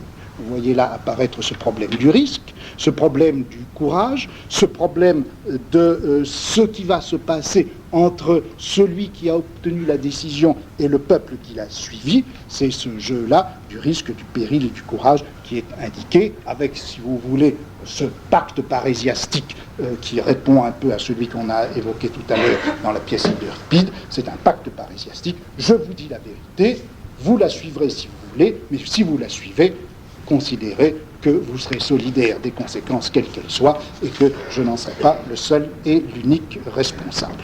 Vous voyez que nous avons là, je crois, dans ce discours, ou plutôt dans les préliminaires de ce discours, la manière dont il est introduit dans le texte du Thucydide et dans l'exorde même du texte, nous avons là les 4 éléments qui constituent ce que j'avais appelé le rectangle de la parésia. On pourrait dire que ce discours, son exorde, c'est la scène de la bonne et de la grande parésia, où dans le cadre de la politeia, c'est-à-dire de la démocratie respectée où chacun peut parler, la dynasteia, l'ascendant de ceux qui gouvernent, s'exerce dans un discours de vérité qui est le leur personnellement et auquel ils s'identifient, quitte à prendre un certain nombre de risques que l'on convient de partager ensemble, celui qui persuade et ceux qui sont persuadés. Telle est la bonne parésia, tel est le bon ajustement de la démocratie et du dire vrai. Voilà pour le discours de la guerre. Vient ensuite, vous savez, le discours des morts, lorsque, après une année de guerre, Athènes enterre ses morts et leur fait une cérémonie. Ce discours est peut-être moins intéressant pour le problème de la parésia. Il se trouve au début du livre 2, au chapitre 35 et suivant. Athènes donc enterre ses morts et Athènes a chargé Périclès, en tant qu'il est l'homme le plus influent de la cité, de prononcer l'éloge des morts. Et faisant l'éloge des morts, ou plutôt pour faire l'éloge des morts, Périclès commence par faire l'éloge même de la cité. Et cet éloge de la cité, dans cet éloge de la cité, Périclès rappelle, premièrement, que en ce qui concerne les différents particuliers, l'égalité est assurée à tous par les lois, c'est le principe de l'isonomia, mais en ce qui concerne la participation à la vie publique, chacun obtient la considération en fonction de son mérite et la classe à laquelle il appartient importe moins que sa valeur personnelle. Donc, isonomia, les lois sont égales pour tous, mais en ce qui concerne la participation à la vie publique, chacun obtient la considération en fonction de son mérite et la classe à laquelle il appartient importe moins que sa valeur personnelle. C'est très exactement ce jeu de l'iségoria et de la parésia dont je vous parlais tout à l'heure. L'iségoria qui assure que ça ne va pas être en fonction simplement de la naissance, de la fortune, de l'argent, etc., que l'on va avoir le droit de parler, chacun va pouvoir parler, mais il n'en reste pas moins que pour la participation aux affaires publiques, et dans ce jeu de la participation aux affaires publiques, c'est le mérite personnel qui va assurer à certains un ascendant qu'il est bon précisément qu'ils exercent, puisque c'est cela qui sera la garantie de la survie de la démocratie. Et il est remarquable que Périclès, juste avant d'ailleurs ce passage, ait dit que Athènes mérite bien le nom de démocratie. Athènes mérite bien de recevoir le nom de démocratie. Pourquoi ? Parce que, dit-il, la cité est administrée dans l'intérêt général et non dans celui d'une minorité. Vous voyez qu'il est remarquable que Périclès ne définisse pas la démocratie par le fait que le pouvoir est exactement réparti de façon égale entre tout le monde. Il ne définit pas la démocratie par le fait que chacun peut parler et donner son avis, mais par le fait que la cité est administrée dans l'intérêt général. C'est-à-dire que Périclès se réfère, si vous voulez, à ce grand circuit, à ce grand parcours de la parésia dont je vous parlais, où à partir d'une structure démocratique, un ascendant légitime exercé par un discours vrai et exercé aussi par quelqu'un qui a le courage de faire valoir ce discours vrai, assure effectivement que la cité prendra les meilleures décisions pour tous, et par conséquent, c'est cela que l'on pourra appeler la démocratie. La démocratie au total, c'est bien ce jeu, à partir d'une constitution démocratique au sens étroit du terme qui définit un statut égal pour tout le monde, circuit de la parésia, ascendant, discours vrai, courage, et par conséquent, formulation et acceptation d'un intérêt général. Tel est le grand circuit de la démocratie, telle est l'articulation politéia-parésien. Enfin, troisième discours de Périclès dans Thucydide, c'est le discours dramatique de la peste. La peste, donc, est en train de ravager Athènes et les insuccès militaires, les revers militaires se multiplient. Les Athéniens se retournent contre Périclès. Nous voilà du côté de ce quatrième sommet risque. Le pacte parésiastique que Périclès avait proposé aux Athéniens dans l'exorde du premier discours, le discours de la guerre, ce pacte parésiastique est en train de se rompre. Les Athéniens en veulent à Périclès, veulent le poursuivre. Ils envoient directement des ambassadeurs aux Lacédémoniens pour faire la paix dans le dos de Périclès. Et c'est à ce moment-là que Périclès, qui est encore stratège, convoque l'Assemblée. Et il leur dit ceci. Ça se trouve, le discours commence au chapitre 60 du livre 2 de la guerre du Péloponnèse. Et il leur dit, le discours commence ainsi: je m'attendais bien à voir votre colère se manifester contre moi. C'était le risque pris et énoncé, bien qu'il ait voulu le conjurer au début du discours de la guerre. Je m'attendais à bien avoir votre colère se manifester contre moi, j'en connais les raisons, aussi ai-je convoqué cette assemblée ici pour faire appel à vos souvenirs du discours prononcé, souvenir aussi de l'histoire d'Athènes et du bon fonctionnement des démocraties, et pour vous adresser des reproches si votre irritation à mon égard ne repose sur rien et si vous perdez courage dans l'adversité. Ce passage est intéressant parce qu'on y voit précisément comment l'homme politique, celui qui a proposé le pacte parésiastique dans le premier discours, peut maintenant, au moment où on se retourne contre lui, au lieu de flatter les citoyens, ou au lieu de faire dériver sur quelque chose d'autre ou sur un autre la responsabilité de ce qui s'est passé, se retourne contre ces citoyens et leur fait des reproches. Vous me faites des reproches, mais je vous fais des reproches. Vous me reprochez les décisions qui ont été prises et les malheurs de la guerre, eh bien, je me tourne maintenant vers vous et sans vous flatter aucunement, je vais vous adresser, moi, les reproches que j'ai à vous faire. Ce retournement courageux de l'homme qui dit vrai, lorsque le pacte parésiastique qu'il a passé est rompu par les autres, ceci est caractéristique de celui qui a véritablement le sens de la parésia dans la démocratie. Et un peu plus loin, Périclès va présenter son propre portrait aux Athéniens. Il leur dit, c'est toujours dans le passage sur les reproches: vous vous irritez contre moi, moi qui ne suis pourtant inférieur à nul autre. Formule classique et litote pour dire que je suis supérieur, référence à l'ascendant. Vous vous irritez contre moi qui ne suis pourtant inférieur à nul autre quand il s'agit de distinguer l'intérêt public et d'exprimer sa pensée par la parole, contre moi qui suis dévoué à la cité et inaccessible à la corruption.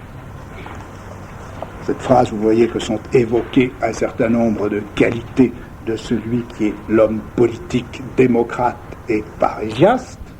Il sait distinguer l'intérêt public, il sait exprimer sa pensée par la parole. C'est le parésiaste entend qu'il est détenteur du discours vrai et qu'il exerce ce discours vrai pour diriger la cité. Et il développe les qualités qu'il vient d'énumérer et qu'il vient de s'attribuer à lui-même. Discerner l'intérêt public, dit-il, mais ne pas le faire voir nettement à ses concitoyens, c'est exactement comme si on n'y avait pas réfléchi. Je veux dire ceci, c'est que c'est très bien pour un homme politique de savoir où est le bien, faut-il encore exactement le dire et le faire voir clairement à ses concitoyens, c'est-à-dire, premièrement, avoir le courage de le dire, même si ça déplaît, et avoir la capacité de l'exposer dans un logos, dans un discours suffisamment persuasif pour que les citoyens y obéissent et s'y rallient. Discerner l'intérêt public mais ne pas le faire voir nettement à ses concitoyens, c'est exactement comme si on n'y avait pas réfléchi.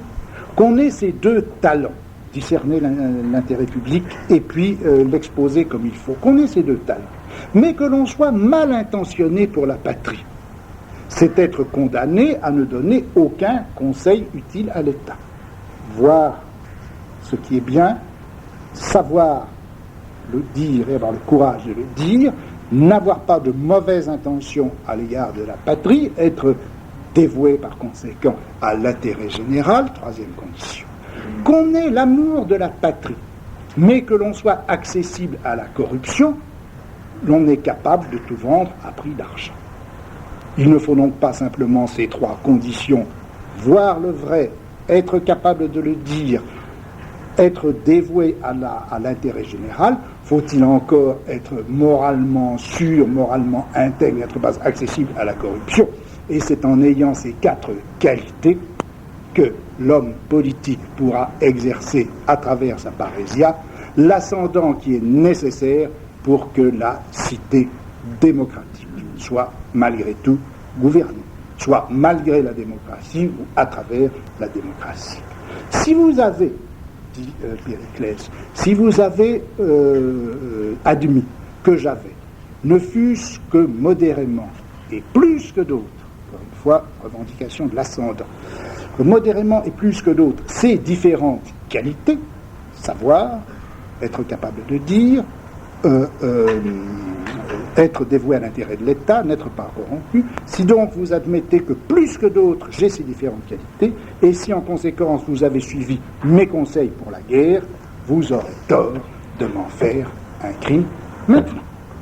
Et c'est ainsi que Périclès, dans cette situation dramatique où il est menacé par les Athéniens, fait la théorie de l'ajustement convenable entre la démocratie et l'exercice de la parésia et du dire vrai, exercice qui, encore une fois, implique nécessairement l'ascendant des uns sur les autres. Bon, voilà l'image qui est donnée par Thucydide de la bonne parésia. Seulement, il y a aussi l'image de la mauvaise parésia. Cette mauvaise parésia, celle qui ne fonctionne pas dans une démocratie et qui ne reste pas conforme à ses propres principes, et c'est cette image de la mauvaise parésia qui va hanter les esprits à partir de la mort de Périclès, justement, Périclès qui est toujours référé comme étant l'homme de la vraie bonne démocratie et parésia, du bon ajustement parésia-démocratie.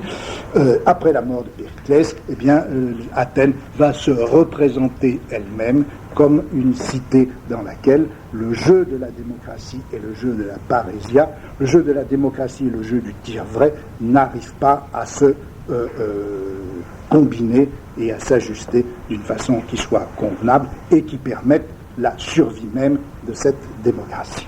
Cette représentation du mauvais ajustement, démocratie et vérité, démocratie et dire vrai, cette image, vous la trouvez alors dans toute une série de textes.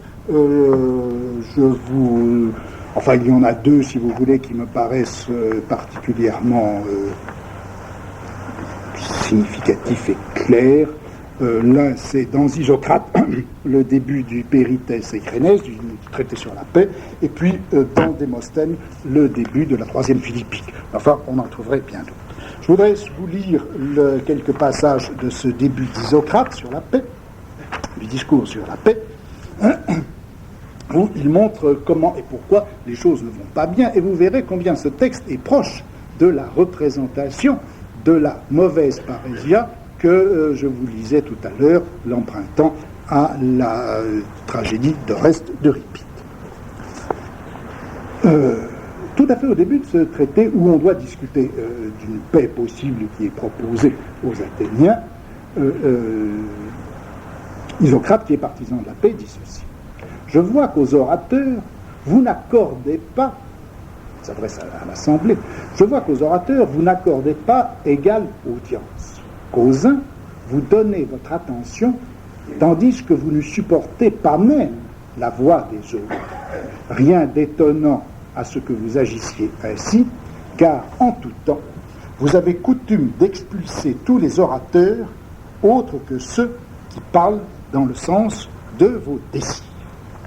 Donc, il y a mauvaise parésia lorsque, contre certains orateurs, sont prises un certain nombre de mesures, ou que lorsque les orateurs sont menacés d'un certain nombre de mesures, comme celle de l'expulsion, mais ça peut aller jusqu'à l'exil, ça peut aller jusqu'à l'ostracisme, ça peut aller aussi, dans certains cas, et Athènes en avait fait et en fera encore l'expérience, jusqu'à la mort. Il n'y a pas de bonne parésia, et par conséquent, il n'y aura pas de bon ajustement démocratie et dire vrai, s'il y a cette menace de mort qui pèse sur l'énonciation de la vérité. Et un peu plus loin, au paragraphe 14 de ce même discours sur la paix,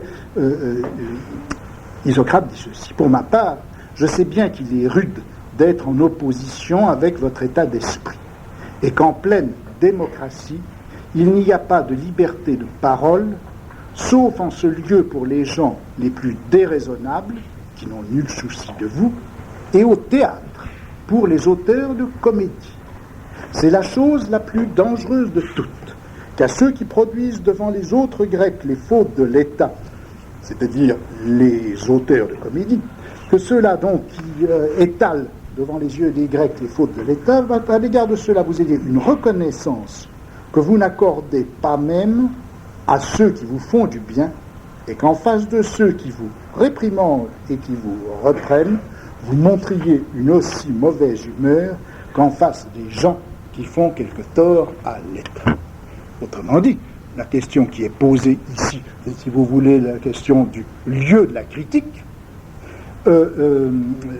Isocrate reproche aux Athéniens de bien accepter une certaine représentation de leurs propres fautes, de leurs propres défauts, de leurs propres erreurs, une représentation pourvu qu'elle ait lieu sur le théâtre et dans la forme de la comédie. Cette critique-là, les Athéniens l'acceptent, alors qu'en fait, elle les ridiculise aux yeux de tous les Grecs. En revanche, une critique qui aurait la forme d'un reproche directement adressé par un orateur à l'Assemblée, dans ce cadre-là de la politique, là, les Athéniens ne supportent aucune forme de critique et ils se débarrassent des orateurs ou des hommes politiques qui jouent ce jeu-là. Et c'est la première raison pour laquelle la parésia et la démocratie ne font plus bon ménage ensemble et ne s'appellent plus, ne s'impliquent plus l'une l'autre, comme c'était le rêve, comme c'était ce qu'on trouvait à l'horizon de la tragédie de Dion. Mais à ce côté, si vous voulez, négatif, il faut ajouter aussi, à ces raisons négatives, il faut ajouter aussi des raisons positives. Si entre parésia et démocratie, il n'y a plus cette bonne entente, ce n'est pas simplement parce que le dire vrai est refusé, c'est qu'on fait place à quelque chose qui est l'imitation du dire vrai, qui est le faux dire vrai, et ce faux dire vrai, c'est le discours que tiennent précisément les flatteurs. Et le discours de flatterie, le discours démagogique, qu'est-ce que c'est? Là encore, on peut se référer au texte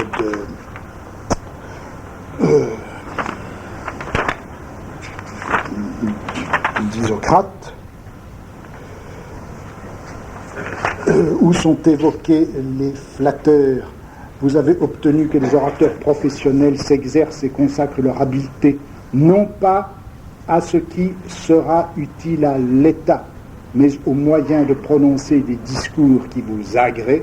C'est dans ce sens que maintenant se précipite la majorité des orateurs, car il était visible pour tous que vous aurez plus de plaisir à entendre ceux qui vous exhortent à la guerre que ceux qui vous donnent des conseils de paix. Bon, je passe brièvement sur ces éléments et d'autres éléments qui sont donnés dans ce texte et je résumerai en disant ceci. Cette mauvaise parésia, qui vient donc comme la mauvaise monnaie à la place de la bonne parésia et qui la chasse. Cette mauvaise parésia, en quoi consiste-t-elle? Premièrement, se caractérise par le fait que n'importe qui peut parler. Ce n'est plus simplement sur ces vieux droits ancestraux de la naissance et surtout de l'appartenance au sol qui est l'appartenance de la noblesse, mais qui est aussi l'appartenance de ces petits paysans qu'on voyait tout à l'heure. Ce n'est plus cette appartenance au sol et à une tradition. Ce ne sont plus non plus les qualités comme celles de Périclès, qualités personnelles, qualités morales, d'intégrité, d'intelligence, de dévouement, etc., qui vont qualifier quelqu'un à parler et lui donner de l'ascendant. Désormais, n'importe qui peut parler, n'importe qui, ce qui est dans les droits constitutionnels, mais n'importe qui de fait parlera et n'importe qui de fait en parlant exercera son ascendance. Même les citoyens de fraîche date, comme c'était le cas de Cléophon, peuvent exercer ainsi cet ascendant. Ce sera donc les pires et non plus les meilleurs. L'ascendant est ainsi perverti.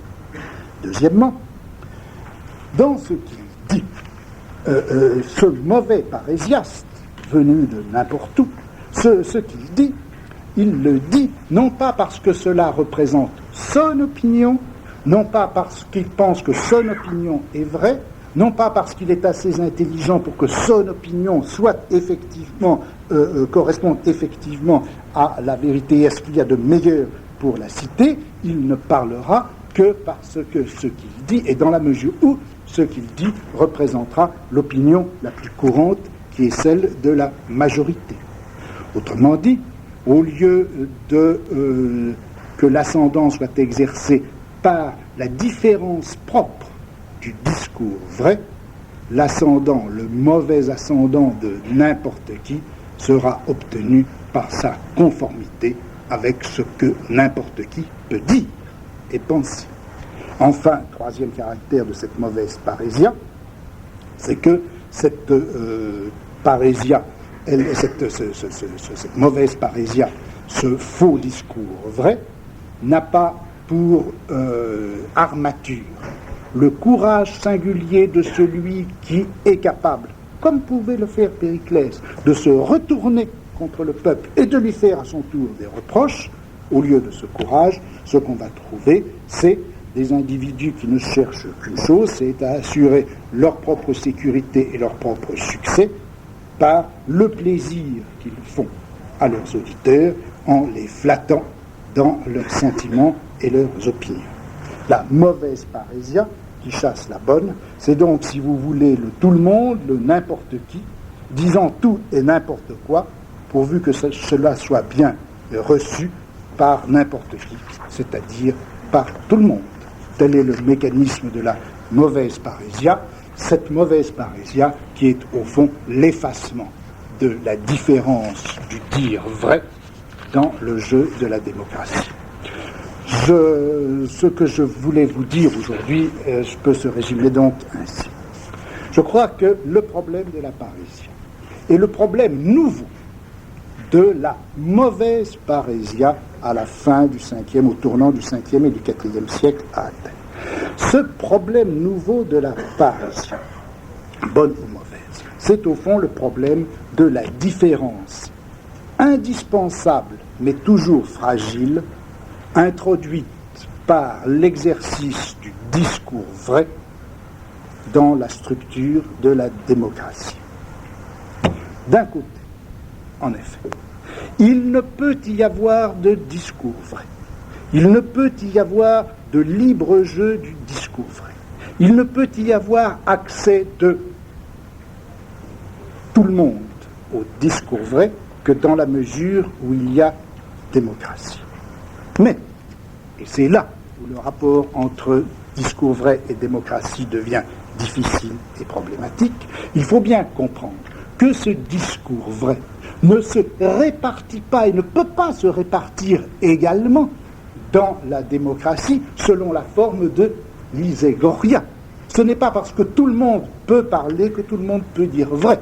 Le discours vrai introduit une différence, ou plutôt il est lié à la fois dans ses conditions et dans ses effets à une différence. Seuls quelques-uns peuvent dire vrai, et à partir où seuls quelques-uns peuvent dire vrai, et à partir du moment où ce dire vrai a émergé dans le champ de la démocratie, à ce moment-là se produit une différence qui est celle de l'ascendant exercé par les uns sur les autres. Le discours vrai et l'émergence du discours vrai est à la racine même du processus de gouvernementalité. Si la démocratie peut être gouvernée, c'est parce qu'il y a un discours vrai. Et alors vous voyez apparaître maintenant un nouveau paradoxe. Le premier étant qu'il ne peut y avoir de discours vrai que par la démocratie, mais le discours vrai introduit dans la démocratie quelque chose qui est tout à fait différent et irréductible à sa structure égalitaire.